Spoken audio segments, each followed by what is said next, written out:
The Game of Life and How to Play It. Florence Scovel Shinn. Casting the Burden. Impressing the subconscious. When man knows his own powers and the workings of his mind, his great desire is to find an easy and quick way to impress the subconscious with good, for simply an intellectual knowledge of the truth will not bring results. In my own case, I found the easiest way is in casting the burden. A metaphysician once explained it in this manner. He said, "The only thing which gives anything weight in nature is the law of gravitation, and if a boulder could be taken high above the planet, there would be no weight in that boulder, and that is what Jesus Christ meant when he said, 'My yoke is easy and my burden is light.'" He had overcome the world vibration, and functioned in the fourth dimensional realm, where there is only perfection, completion, life and joy. He said, "Come to me all ye that labor and are heavy laden, and I will give you rest. Take my yoke upon you, for my yoke is easy and my burden is light." We are also told in the 55th Psalm, to cast thy burden upon the Lord. Many passages in the Bible state that the battle is God's not man's, and that man is always to stand still and see the salvation of the Lord. This indicates that the superconscious mind, or Christ within, is the department which fights man's battle and relieves him of burdens. We see, therefore, that man violates law if he carries a burden, and a burden is an adverse thought or condition, and this thought or condition has its root in the subconscious. It seems almost impossible to make any headway directing the subconscious from the conscious, or reasoning mind, as the reasoning mind, the intellect, is limited in its conceptions, and filled with doubts and fears. How scientific it then is, to cast the burden upon the superconscious mind, or Christ within, or where it is made light, or dissolved into its native nothingness. For example, a woman in urgent need of money, made light upon the Christ within, the superconscious, with the statement, "I cast this burden of lack on the Christ within and I go free to have plenty." The belief in lack was her burden, and as she cast it upon the superconscious with its belief of plenty, an avalanche of supply was the result. We read, "The Christ in you, the hope of glory." Another example. One of my students had been given a new piano, and there was no room in her studio for it until she had moved out the old one. She was in a state of perplexity. She wanted to keep the old piano, but knew of no place to send it. She became desperate, as the new piano was to be sent immediately, in fact, was on its way, with no place to put it. She said it came to her to repeat, "I cast this burden on the Christ within, and I go free." A few moments later, her phone rang, and a woman friend asked if she might rent her old piano, and it was moved out, a few minutes before the new one arrived. I knew a woman, whose burden was resentment. She said, "I cast this burden of resentment on the Christ within, and I go free, to be loving, harmonious and happy." The almighty superconscious flooded the subconscious with love, and her whole life was changed. For years, resentment had held her in a state of torment and imprisoned her soul, the subconscious mind. The statement should be made over and over and over, sometimes for hours at a time, silently or audibly, with quietness but determination. I have often compared it to winding up a Victrola. We must wind ourselves up with spoken words. I have noticed, in casting the burden, after a little while, one seems to see clearly. It is impossible to have clear vision, while in the throes of carnal mind. Doubts and fear poison the mind, and body and imagination runs riot, attracting disaster and disease. In steadily repeating the affirmation, "I cast this burden on the Christ within, and go free," the vision clears, and with it a feeling of relief. And sooner or later comes the manifestation of good, be it health, happiness or supply. One of my students once asked me to explain the darkness before the dawn. I referred in a preceding chapter to the fact that often, before the big demonstration, everything seems to go wrong, and deep depression clouds the consciousness. It means that out of the subconscious are rising the doubts and fears of the ages. These old derelicts of the subconscious rise to the surface, to be put out. It is then that man should clap his cymbals, like Jehoshaphat, and give thanks that he is saved, even though he seems surrounded by the enemy, the situation of lack or disease. The student continued, "How long must one remain in the dark?" And I replied, "Until one can see in the dark, and casting the burden enables one to see in the dark." In order to impress the subconscious, active faith is always essential. Faith without works is dead. In these chapters one have endeavored to bring out this point. Jesus Christ showed active faith when he commanded the multitude to sit down on the ground, before he gave thanks for the loaves and the fishes. I will give another example showing how necessary this step is. In fact, active faith is the bridge over which man passes to his promised land.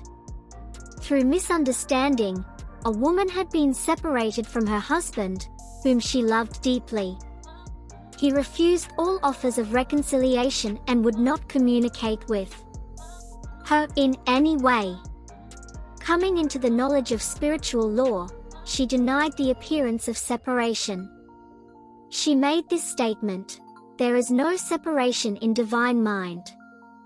Therefore, I cannot be separated from the love and companionship which are mine by divine right."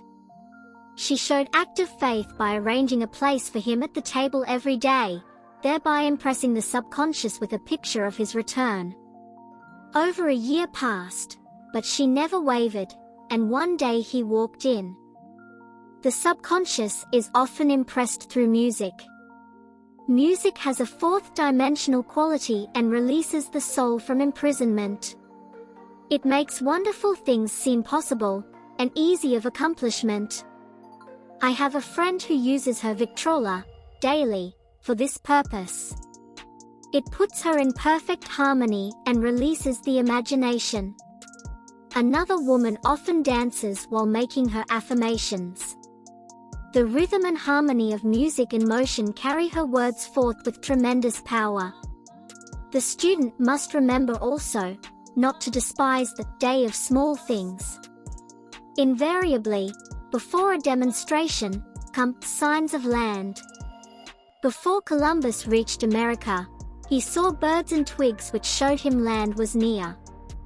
So it is with a demonstration, but often the student mistakes it for the demonstration itself, and is disappointed. For example, a woman had spoken the word for a set of dishes. Not long afterwards a friend gave her a dish which was old and cracked. She came to me and said, "Well, I asked for a set of dishes, and all I got was a cracked plate." I replied, "The plate was only signs of land. It shows your dishes are coming, look upon it as birds and seaweed," and not long afterwards the dishes came. Continually, making believe, impresses the subconscious. If one makes believe he is rich, and makes believe he is successful, in due time he will reap. Children are always making believe, and except ye be converted, and become as little children, ye shall not enter the kingdom of heaven. For example, I know of a woman who was very poor, but no one could make her feel poor. She earned a small amount of money from rich friends, who constantly reminded her of her poverty, and to be careful and saving. Regardless of their admonitions, she would spend all her earnings on a hat, or make someone a gift, and be in a rapturous state of mind. Her thoughts were always centered on beautiful clothes and rings and things, but without envying others. She lived in the world of the wondrous, and only riches seemed real to her. Before long she married a rich man, and the rings and things became visible. I do not know whether the man was the divine selection, but opulence had to manifest in her life, as she had imaged only opulence. There is no peace or happiness for man, until he has erased all fear from the subconscious. Fear is misdirected energy and must be redirected, or transmuted into faith. Jesus Christ said, "Why are ye fearful, O ye of little faith? All things are possible to him that believeth." I am asked so often by my students, how can I get rid of fear? I reply, by walking up to the thing you are afraid of. The lion takes its fierceness from your fear. Walk up to the lion, and he will disappear. Run away and he runs after you. I have shown in previous chapters how the lion of lack disappeared when the individual spent money fearlessly, showing faith that God was his supply and therefore unfailing.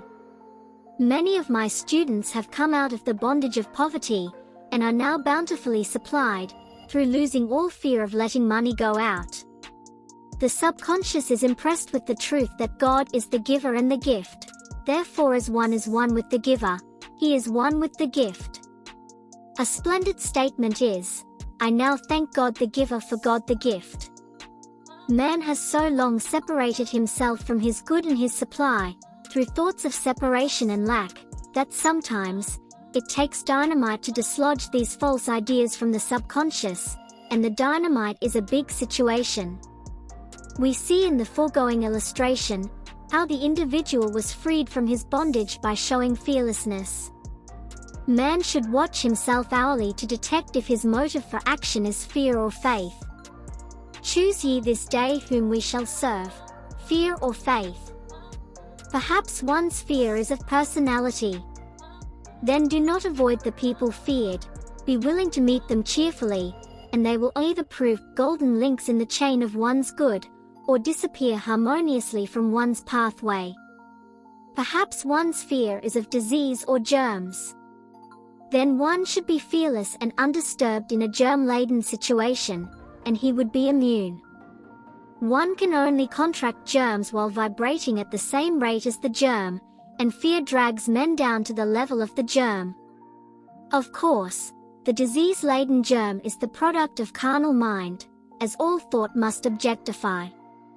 Germs do not exist in the superconscious or divine mind, therefore are the product of man's vain imagination. In the twinkling of an eye, man's release will come when he realizes there is no power in evil. The material world will fade away, and the fourth dimensional world, the world of the wondrous, will swing into manifestation. And I saw a new heaven, and a new earth, and there shall be no more death, neither sorrow nor crying, neither shall there be any more pain, for the former things are passed away.